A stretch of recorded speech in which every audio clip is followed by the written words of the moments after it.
Imagine you are the pilot of a Boeing 757, high over the Pacific Ocean at night. It's 1996, and everything should be routine. But moments after taking off from Lima, Peru, your cockpit explodes in chaos.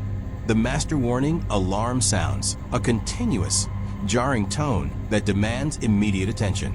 Simultaneously, two critical systems scream completely contradictory commands. The ground proximity warning system is shouting, pull up, too low. But look at your airspeed indicator. It flashes dangerously close to overspeed, telling you that you are flying too fast and must slow down. The captain and first officer of Aeroperú Flight 603 were trapped in a horrifying psychological conflict. They were getting opposite, lethal warnings from their own computers.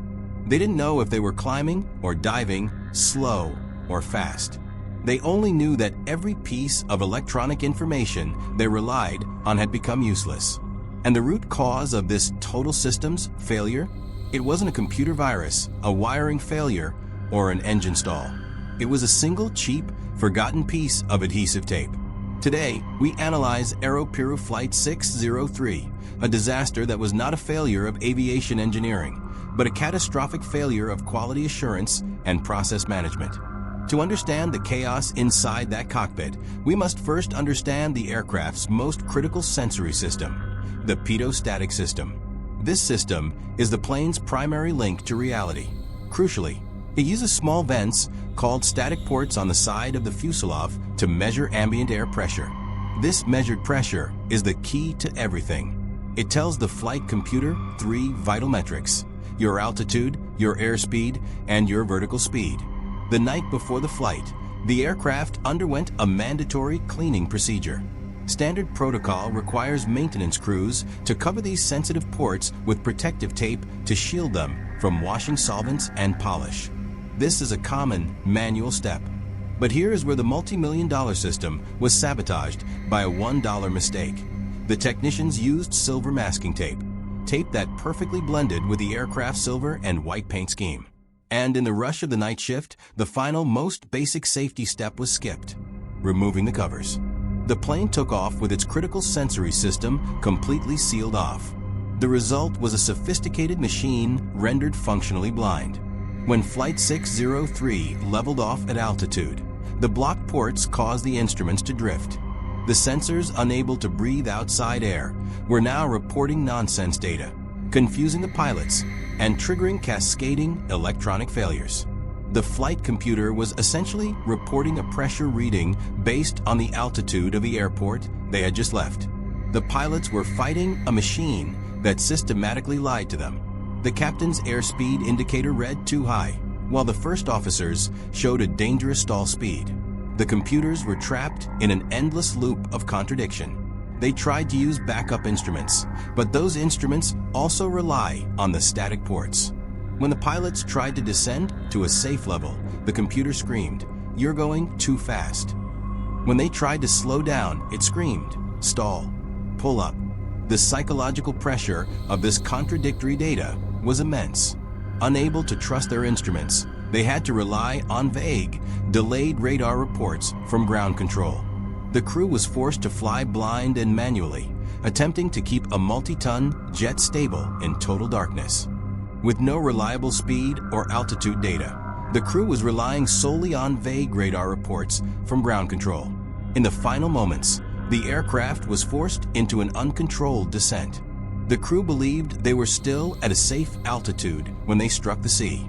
The impact was catastrophic, resulting in the loss of all 70 lives on board. It was a senseless loss, entirely preventable. The investigation by the Peruvian authorities immediately found the crucial damning evidence: a silvery gray piece of tape, still clinging to the exterior of the fuselage, perfectly covering the static ports. The case was closed with devastating clarity: a failure of process. This wasn't just human error. It was a failure of the safety protocols meant to prevent that error from ever happening. Why was the silver tape, which blended in, chosen? More importantly, why was there no highly visible required tag, like the standard red, remove before flight streamers, attach the covers?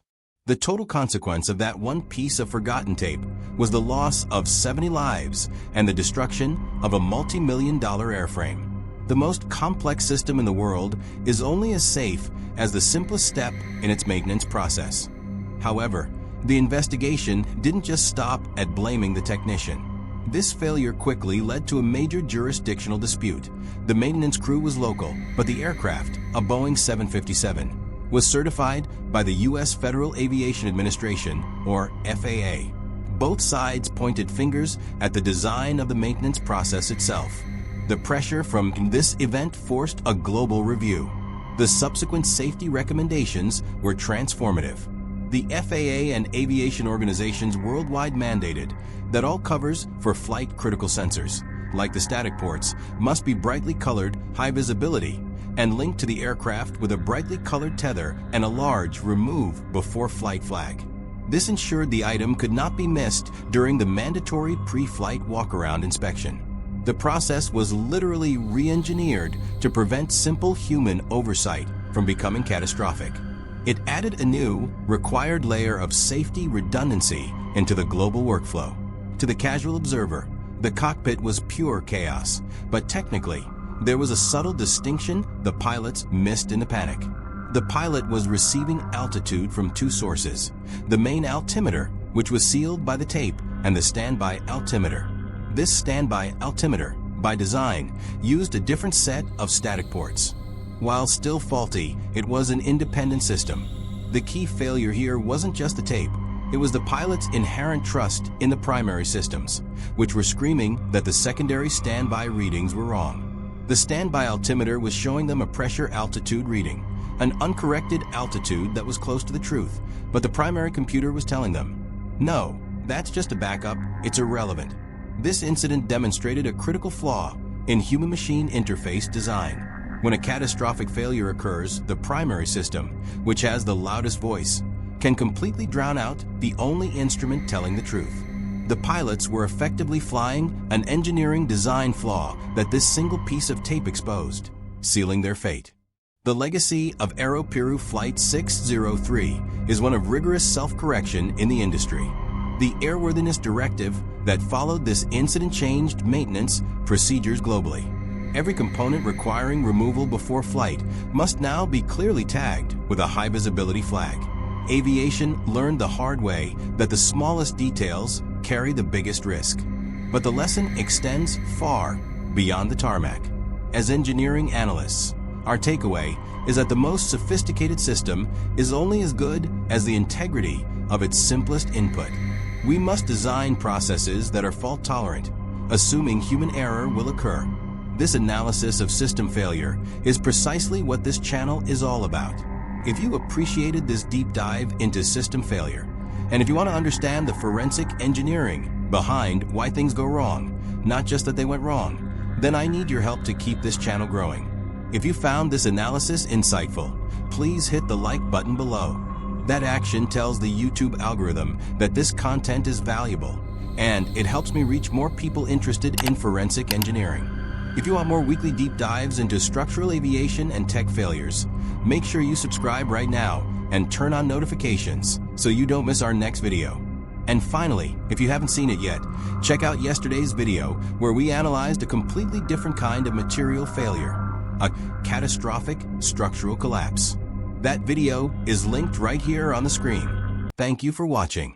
I'll see you in the next analysis.